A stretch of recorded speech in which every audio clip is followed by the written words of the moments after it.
What would happen if we didn't drink water? Slow version.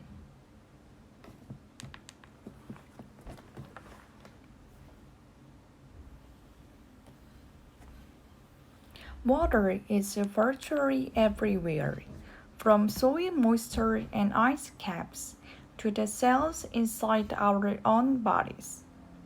Depending on factors like location, fat index, age, and sex, the average human is between 55–60% water. At birth, human babies are even wetter. Being 75% water, they are swimmingly similar to fish. But their water composition dropped to 65% by their first birthday. So what role does water play in our bodies? And how much do we actually need to drink to stay healthy?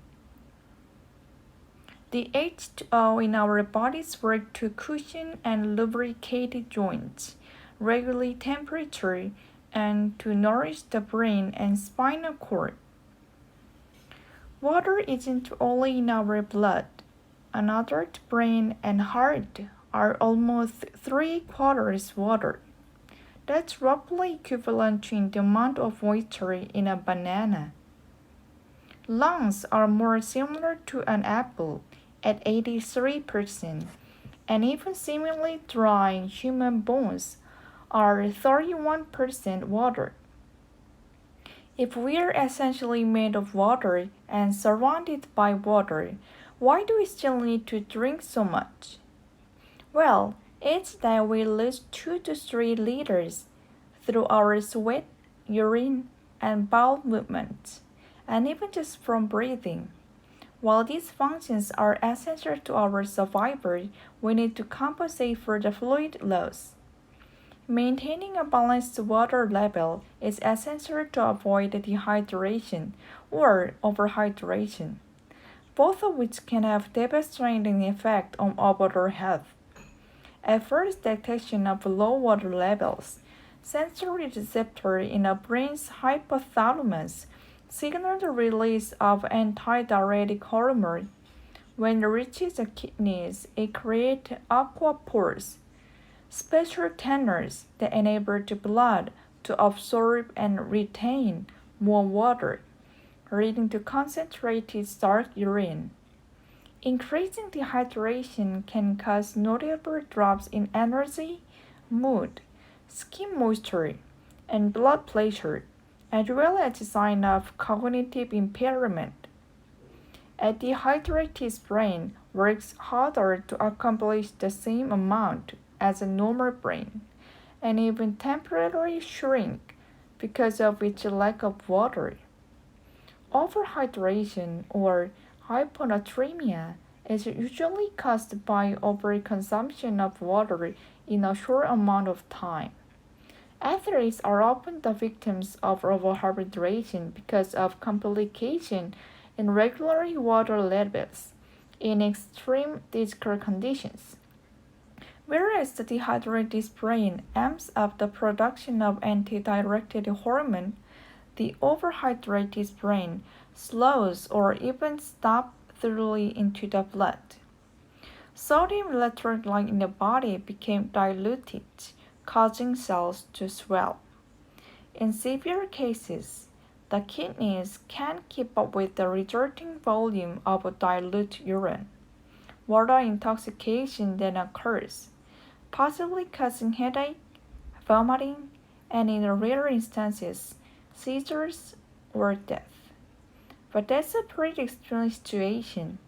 On a normal day-to-day basis, maintaining a well-hydrated system is easy to manage for those of us fortunate enough to have access to clean drinking water. For a long time, conventional wisdom said we should drink 8 glasses a day. That estimate has since been fine-tuned. Now the consensus is the amount of water we need to imbibe depends largely on our weight and environment.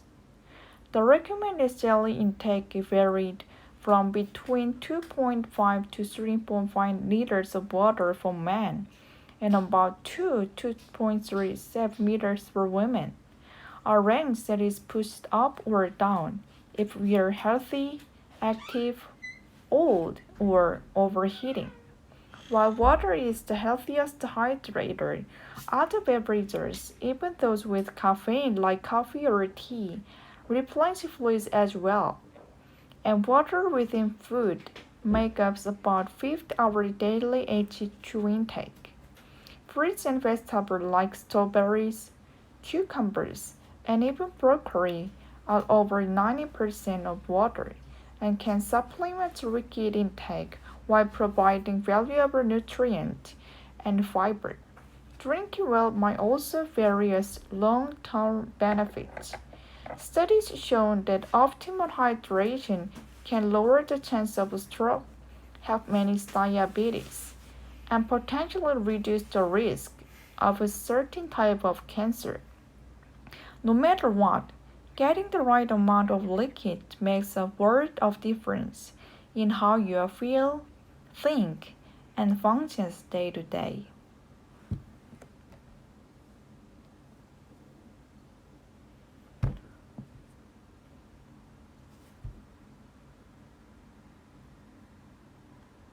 One more with normal speed. Water is virtually everywhere, from soil moisture and ice caps to the cells inside our own bodies.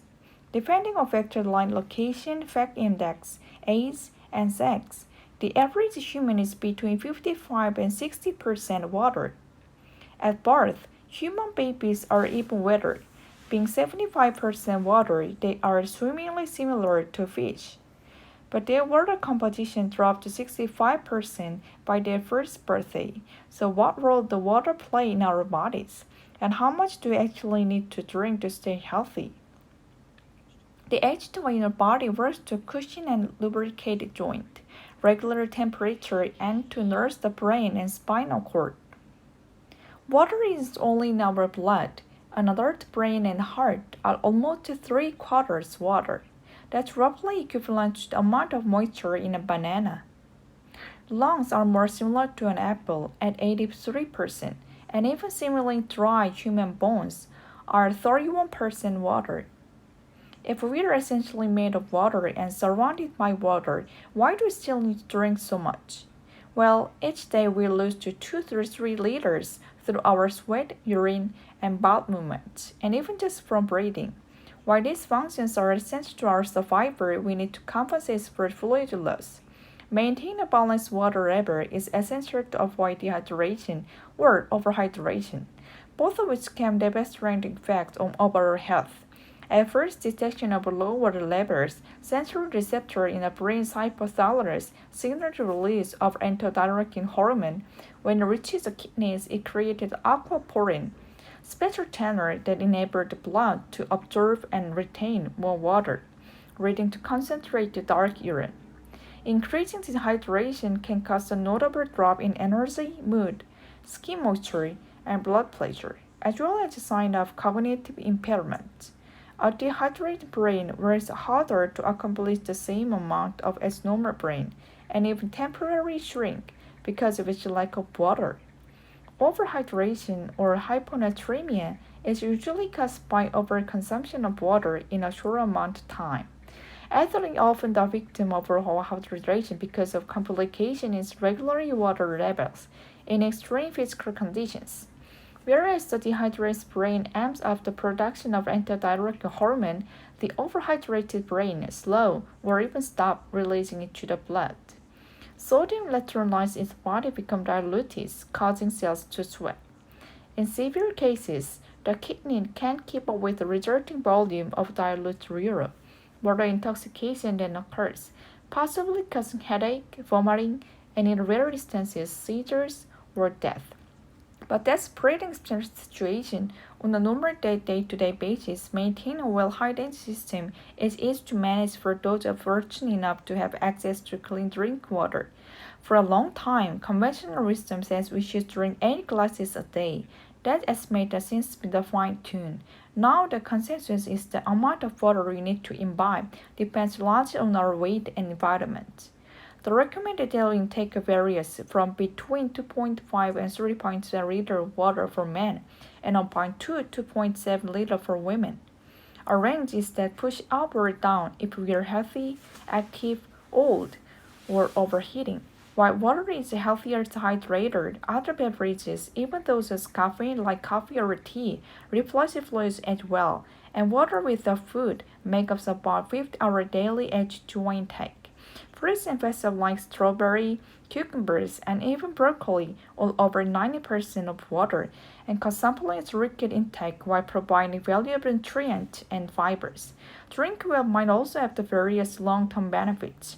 Studies have shown that optimal hydration can lower the chance of stroke, help manage diabetes, and potentially reduce the risk of a certain type of cancer. No matter what, getting the right amount of liquid makes a world of difference in how you feel, think, and function day to day.